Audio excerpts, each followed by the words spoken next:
Well, greetings, folks. This is Sweet Beats with Sweet Beats Tech Stop, and we're looking today at an Audio-Technica AT-RMX64 4-track cassette multi-track recorder and mixing console combination.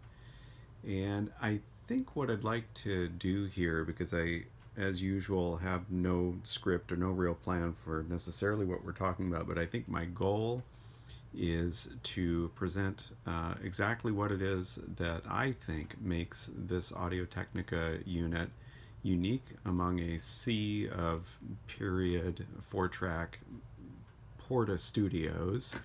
Folks are probably, if you're a 4-track Porta Studio fan, you're going to be more familiar with the offerings from the company that coined the term Porta Studio. That'd be Tascam or TIAC.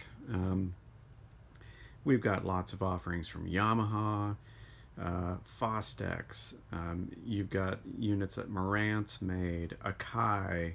I'm sure I'm missing several, but there were lots and lots of them. But this is a lesser known device here, the Audio-Technica unit. And there are some things that make it quite distinct, which is one reason that I picked it up. And so this isn't your YouTube video of the AT-RMX64 where there's going to be no dialogue and just you listening to a song I recorded on it, or a voiceless video of somebody slowly taking it apart because of some problem they have with it. We'll get under the hood and take a look at the insides and walk through the features of it. And again, I guess I'm hoping to just kind of talk a little bit about what I think does make it special and unique. I have it sitting next to a Tascam 244. This is probably my favorite Tascam 4-track Porta Studio. And the reason why is because it's just a more robust build than the later generation ones.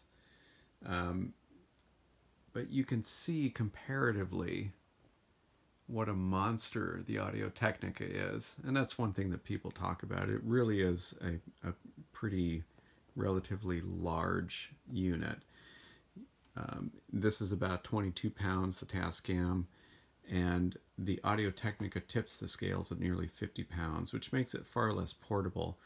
But it really was geared and designed for more professional use, and in a lot of ways they came through on that. So let's just start by just kind of walking through some of the features. Again, it's a 4-track cassette multi-track unit running at 3 3/4 IPS. It will also operate as a consumer format stereo half-track, just like your standard home cassette deck, running at 1 7/8 inch IPS. There are 6 channels. Ignore the fact that there's one missing. I'll get to that. But the mixing section has 6 input channels. There's a couple of stereo returns. We have basically 4 mix groups. That's not necessarily tremendously unique. There's a lot of cassette Porta Studios that feature that, and in this time period you have the Tascam 246, because obviously the 244 just has 4 input channels. The reason the 244 can kind of get away with that, though, is because it has a dedicated 4-channel tape cue mixer. So you have an inline way to monitor playback tracks, and that's something that the Audio-Technica does not have. If you're accustomed to using a Tascam unit, whether it's the 200 series or the later 400 series or even one of their fancier 600 series machines, there's inline monitoring features for tape cue and playback. The 246 even features fancy auto switching, an auto source switching 4-channel monitor mixer. You don't have any of that with the Audio-Technica. And I guess that could be considered something of a downside, but that's one reason that it has 6 input channels. your first 4 channels source an input mic or line or a tape track, and then you've got 2 more full featured channels for overdubbing. So you might have to get a little creative with it in certain instances depending on your workflow. And there's no monitor bus, but there is a solo bus that propagates across all channels and mix groups, so that's helpful. It's not solo in place, so it's not stereo. So when you're doing overdubs, you're going to be listening back to, or you're going to be monitoring things for cue feeds in mono. Anyway, I'm getting ahead of myself a little bit. So the each input strip features a trim knob for the input line or mic, a source select switch, so for line level, mic, or the first 4, as I mentioned, the corresponding tape track. So track 1, 2, 3, and 4. Channels 5 and 6, the third source option is an aux jack. It's an RCA jack that's on the back. So you've got separate dedicated inputs there that are separate from others that you can source with these channels, or mic and line. You have two sends, 2 aux sends, 1 and 2. Level knobs. Unfortunately, those do not have a master send level on them, so that's one limitation. And then you've got your EQ section, and I'm going to come back to that. It's a 2-band EQ. It looks really limited. Maybe looks similar to the 244, which is also a 2-band EQ. But this is actually, in my opinion, the most powerful EQ section on any Porta Studio I've ever encountered, and I've either owned and operated a fair number of them, and out of my own personal curiosity, read manuals for ones that I haven't owned and studied them just because. You've got your sign switches for your 4 mix groups. You've got a pan control, and then you've got your solo, and then you've got a fader. Over here, we've got 2 returns that are, we've got a level, and then we've got a pan control, and then those are independently assignable to any one or more of the mix groups. We can also solo those returns. And then we've got our 4 mix group faders. We can also solo monitor those. We've got some nice features. There's actually 4 headphone out jacks on this thing. There's 2 in the front and 2 in the back. And we've got some options for what the source of that headphone feed is. We've got our pitch control knob, which is also our push-pull switch for the tape speed. And then, interesting note, the Audio-Technica unit does not use DBX Type 2 noise reduction, which I actually like the DBX Type 2 noise reduction on the 4-track machines that I've used from Tascam, 424, Mark II, the 244, 234. So I have used Dolby noise reduction on a Tascam 134 that I used to own, and it sounds fine. I like the sound of the DBX.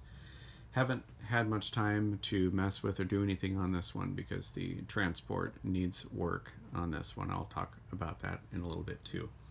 Anyway, Dolby B or C noise reduction. Nice that it includes the option for the Dolby C. Let's see. And then over here, this is nice. We do have master level controls independent of our subs, because each subgroup or mix group feeds the corresponding numbered tape track. So sub 1 feeds track 1, sub 2 feeds track 2, etc. But we may be using these for other sends or feeds, and over here we have independent record level controls for each track, and then record arming switches. So this is nice because it allows your mix groups and mix faders to feed outputs independent of where we might drive that tape track level-wise when recording. So that's a nice little feature. Standard tape transport of this generation, we don't have a lot of fancy auto locate. We do have a return to 0. So that's nice. It is logic controlled, it's not mechanical switching. And then, you know, the transport itself doesn't look much different than any other cassette transport that we might find. My understanding is that this transport, and actually I did verify this, transport's made by Sankyo, and that might mean nothing to you, but they produced transports for a lot of different machines, including Nakamichi. Now, not the Nakamichi Dragon or anything like that, but it looks to me like this transport is sort of a hybrid between a BX300 and a BX150. The BX300 is a dual capstan, dual drive transport that uses direct drive capstans, servo controlled. This clearly is only single capstan, but then the BX150 is a belt drive capstan transport. This transport is kind of in between. It's got the direct drive servo capstan motor assembly, but only single capstan. So it's maybe something that's in between, like a BX150 and a BX300. So a little bit of conjecturing there, but I did download the service manuals for those two Nakamichi decks and study the exploded view diagrams, and that's kind of what it looks like to me. So that's the control surface. You go back to the jack panel, and you'll see lots of 1/4" jacks. We've got balanced master outs, sub 1, 2. Each input channel features a line-in jack, your XLR, and then we have down on the bottom insert send and insert receive. Those are unbalanced but separate 1/4" jacks for send and receive. So we've got 6 fully featured channels with these nice early D-type, I think is the type for the XLR jacks. Really sturdy, and that is the kind of the theme of the day for this unit. It is a substantial build machine compared to even the 244, which, while there's a lot of plastic on the outside, underneath, when you take a 244 apart, which again is one reason I like them compared to like the later generation 424 series, which is a great machine, but when you get into that later generation, there is a monoplanar PCB that runs across the whole input section with, you know, horizontal mount, tiny pots, plastic shafts, and it's just not going to age as well as something that has vertical per channel PCBs in it, for instance. So, and honestly, I think that there's some sonic difference to it, and it's so much easier to work on a individual PCB that's vertical mounted, and the later you get into the things, the more you might get into surface mount components, which for some of you folks doesn't matter. Your soldering skills are that good. Mine are not. So I prefer something that uses through-hole components. So on the 244 compared to like the 424, the 244 has all vertical PCBs, but even better than that, and some of you folks might not know this, but you take a 244, flip it over, of course lay it on something soft. I don't remember how many screws, but there's a handful of screws that you remove from the bottom. The whole bottom of the case lifts off, and now you're looking at individual modules for these input strips. Unplug a few things, remove a couple screws, and you can pull this whole thing out that's on its own metal chassis. And then under the plastic case is a steel chassis. So it's nicely built, substantial, but things are kind of packed in there. We come over to the Audio Technica now, and mind you, I've already removed the fader knob caps. I've already removed 9 screws that fasten the dress panel to the chassis. Okay, there's 4 along the bottom, 1 on each side in the middle, and 3 across the top. But you remove those, and this panel then just lifts up. Unfortunately, it's not hinged. I don't know why they didn't do that. And then you can't just set it aside because your peak LED PCB is screwed to that. So I'd have done it a little differently if you were going to go to the trouble to have this panel that lifts up. But at any rate, yes, that's right, lift that panel up, and you are looking at individual PCBs on their own sub-chassis that plug into a motherboard. This is something that I think is fantastic. Now, is this the most rugged build in here? Well, not necessarily. This is, the sub chassis or kind of your standard, maybe it's like 19 or 20 gauge steel. All of the PCBs are phenolic resin rather than glass fiber, so you have to be gentle and careful with it. And then the connectors, I think, are a mini Molex type. And I've run into issues where just oxidation on the pins and in the sockets and that kind of thing causes trouble. So by the way, if you have one of these things or you're looking at getting one, you may likely have issues where you have intermittent signal issues or other issues with individual input channels.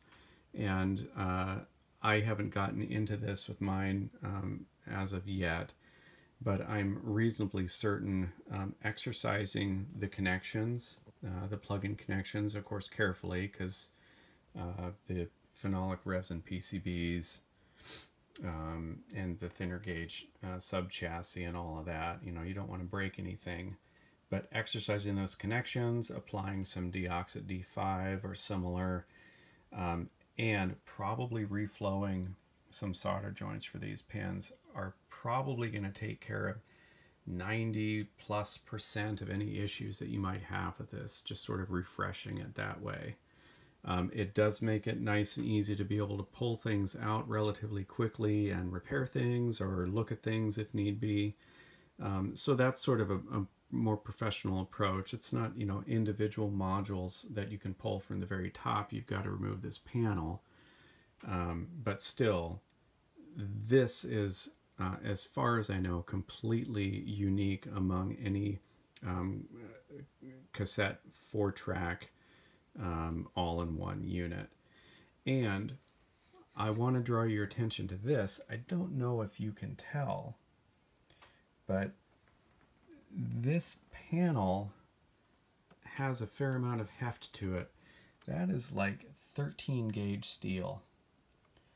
That is the thickest dress panel, and metal at that I've encountered on anything like this, above and beyond what I'm used to coming across with something like this. So this is not that you would want to, but this could take a significant amount of impact. And this is why it weighs almost 50 pounds. And then your front rail for the chassis, this is a very heavy gauge aluminum extrusion. Same with the meter bridge across the back. It's very nice. And then just laminate covered thick side panels. But there is a whole lot of steel and aluminum layers of chassis happening with this unit compared to even on the 244, which again I like. It's a more substantial build than later generation units, but you've got a full plastic case. This is all metal. I didn't mention anything about the meter section. The meter bridge, we've got these nice larger size analog VU meters, which I just aesthetically prefer, with peak LEDs. We also, so the peak LED, these meters source either the tape track or the mix group, corresponding mix group. So either sub 1, 2, 3, or 4, or tape tracks 1, 2, 3, or 4. And it's nice, they're individually switchable by source. So as you're working on your project, depending on what you want to be metering and monitoring, you're able to individually switch that. And then of course this peak LED is going to be driven off of either the subgroup that's being monitored, I believe post fader, or your tape track. And then you do have channel overload LEDs, which are directly after the head amp at the input. You also have, and this gets me back to this solo bus, because again, there's no inline monitoring, there's no tape cue mixer, there's no monitor mixer, which is a nice thing that Tascam did with a lot of their units. That was something that they did that was innovative and flexible, and in some ways create some confusion because people don't understand what it's there for or how to use it. But once you do learn how to use it, it's a really powerful tool on a small mixer that you might find on a Porta Studio or one of their small format mixers. So we don't have any of those inline monitoring faculties, but we do have a dedicated solo bus that they applied to all of your mix groups, all of your input channels, and your dedicated returns. And that solo bus has a nice LED bar graph meter for it, so that you can, if you need to monitor in more detail an input post fader, you've got your peak LED here, and you've got a post fade feed here that you can monitor. So this becomes a powerful part of your mix. Again, it's not solo in place, so it's always going to be in mono, but at least gives you a means of monitoring all of these channels. So again, this is different, and one of the reasons I really wanted to pick one of these up. I think that's pretty cool. The reason this is out is because I wanted to allow folks to be able to take a closer look at one. Now again, I mentioned it's the phenolic resin board material, which you know, you're going to find this everywhere. This is not uncommon. My preference is glass fiber. It withstands heat better if you need to work on it. It's stiffer, it's stronger. But that doesn't mean that this is bad by any means. You just have to take a little more care with it. Anything that you find from, you know, Tascam or Yamaha, Fostex from this period, before and after, is likely to be phenolic resin. Sometimes they would use glass fiber in more critical spots. I kind of wish they had at least used glass fiber on the motherboard in there, but that's phenolic resin too. So you can see these, what I think are mini Molex. These pins, you know, they're tin plated, and that's fine.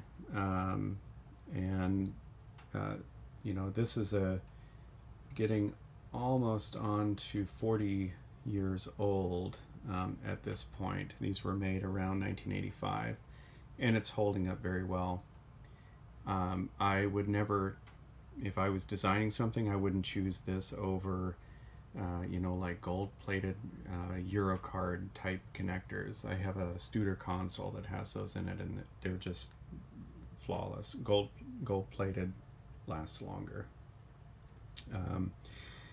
At any rate, but you can see, you know, we have full-size metal-bodied pots, typical for this era. We have, you know, full-size switches. You can still get replacements of these from Alps. We have a, you know, typical Alps type low-profile fader. I mean, there's no real surprises here.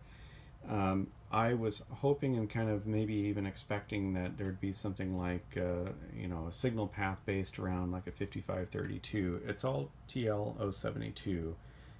Nothing wrong with that. People like to berate the 072. There are mixing consoles out there that are considered legendary, that have circuits in them that are based around the 072.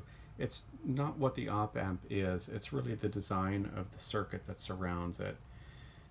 So just keep that in mind. But you know, for you gearheads, that's what's in here. It's a TL072 based signal path, although I'm pretty sure these are probably our output drivers, based around 2043, which is kind of like a higher drive version of 072.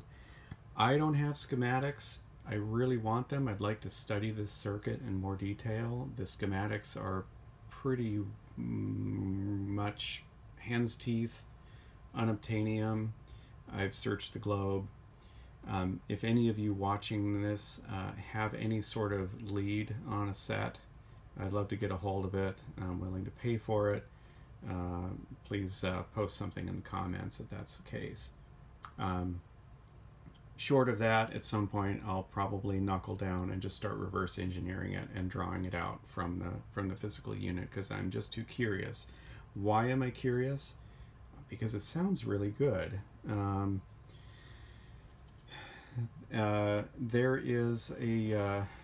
There's an artist, a jazz artist by the name of Eugene Pugachev, who hails from New York, and he does this really cool thing. He does these jazz sessions weekly in his house and records them.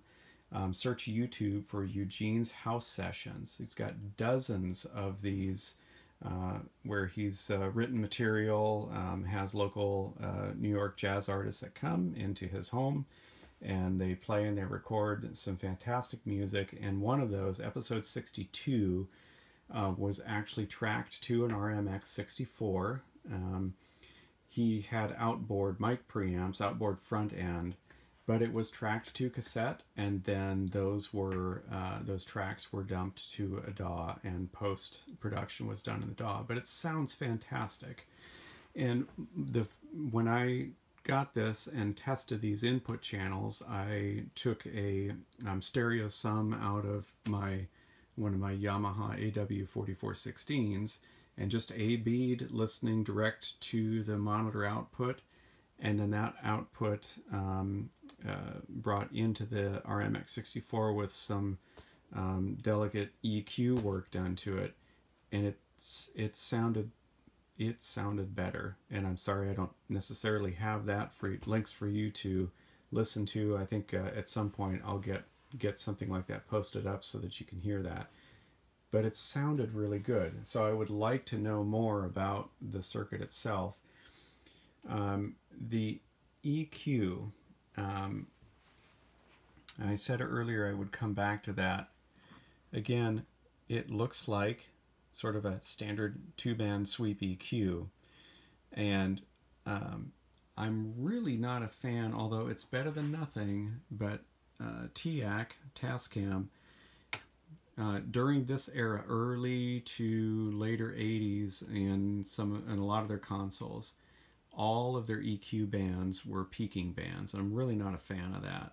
At least by the time they did the M300 series consoles, I think the high band was shelving, and then there was a mid and low peaking bands. Okay, so what does that have to do with the AT-RMX64 EQ? There is some stuff you'll find online that they say that this signal path and the EQ specifically was designed by folks associated with Neotech. I have no idea if that's true, and probably not necessarily going to be able to verify that unless you want to be a stalker and try and track down people and cold call people and ask them, and I'm not doing that. But it does sound good, and what makes this EQ so great is that you've got, you have two peaking bands, but each of them is push-pull selectable. The high band is either peaking or shelving. The low band is either peaking or it's a swept low or high-pass filter. And this is one of the things that I think is probably one of the most powerful tools, in my opinion, from an EQ standpoint. If I could only have one thing, one filter for an EQ section, if I could only pick one, it would be a sweepable high-pass filter. Lots and lots of mixers have a switchable fixed point high-pass filter. Sometimes they call it a rumble filter or whatever. But you will find on high-end recording consoles that one of the things that makes that EQ section of that high-end console desirable is that it has a swept high-pass filter, and oftentimes has a swept low-pass filter as well, which is also a very powerful filter tool. And the reason that it's powerful and why I'm excited that it's present here, even on just this simple two-band EQ section, is I think it's one thing that immediately can clean up mixes, because you have all kinds of sources, instruments, voices, anything that have low frequency elements to them that aren't necessary for the mix. And all that does is complicate your bottom end. And if you're able to dial that out, focus that source in on what's important to hear in the mix from that source, and also take the extraneous out of other sources where that low frequency content is important, it can just quickly clean up a mix. The other thing that it does, particularly in this case where you have a recording format that inherently has lower headroom, is rather than having your tape have to handle that high energy, low frequency content if it's not necessary, you can dial that out of that source that's going to tape and bring a hotter signal to tape of that content of that source that is more important and more critical. And that's important because tape has inherent noise to it. That's part of the issue that a lot of folks have with the medium. There's tape noise. It's largely an artifact of the tape passing over the heads. But if you can maximize your signal and place more distance between your signal and your noise floor, increase your dynamic range by taking out the extraneous energy that might be driving that level to tape, focus it on what you need, you may be able to drive a higher, hotter signal to tape without saturating or distorting, and have a wider dynamic range for that track. and lower noise. So those are some of the reasons I think that this is important. And here it is right here. I think this is, I'm certain that this is the only input channel strip on an all-in-one cassette-based multi-tracking unit that has that feature.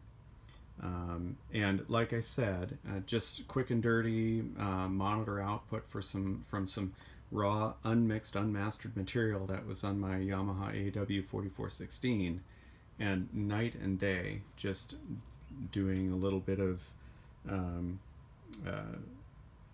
high-pass filtering and switching this to shelving and sweetening it, 10, 12K a little bit, and it sounded really, really nice. So that's something that a lot of people aren't aware of that's present here. Yeah, there's insert points.